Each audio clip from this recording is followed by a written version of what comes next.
So I've done radicals with multiplication. How about radicals with addition or subtraction or the like?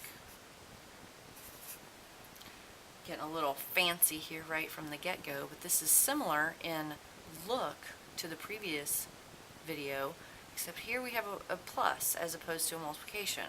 So things don't work as nicely when you have plus with radicals, because addition and multiplication, or where the radicals live, two different things.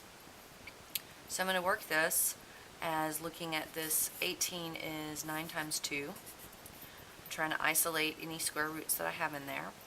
50 happens to be 25 times 2. Look how nice that works out. And 8 is 4 times 2.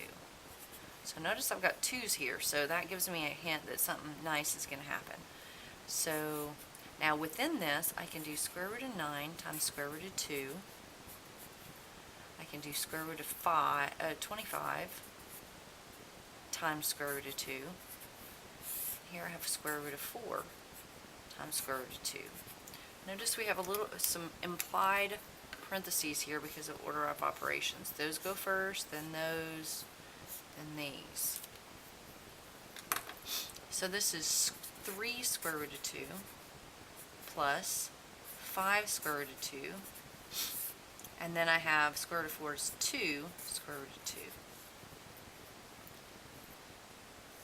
If we were in multiplication, we'd be squishing all these together and doing some other things. We're not, though.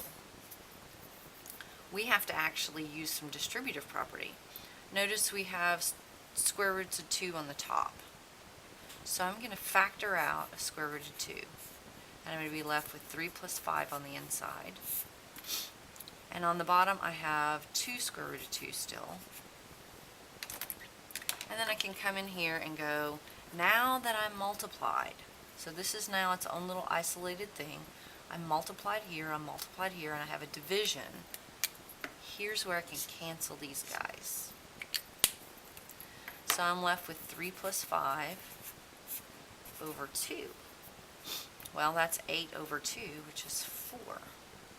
So this root 18 plus root 50 over root 8 is actually just the number 4. The important thing to note here is that we couldn't just squeeze these together. We had to factor out this root 2. Now, you can use the distributive property, if you remember that, to distribute this to both of them, and that would work as well, and you would still get the same result. But you can't just cancel one, or if you notice, if you cancel this guy, whoop, what would you end up with? You'd still have a root 2 hanging around, and you'd be stuck. You can't do that. So, there's working with radicals with addition mixed in.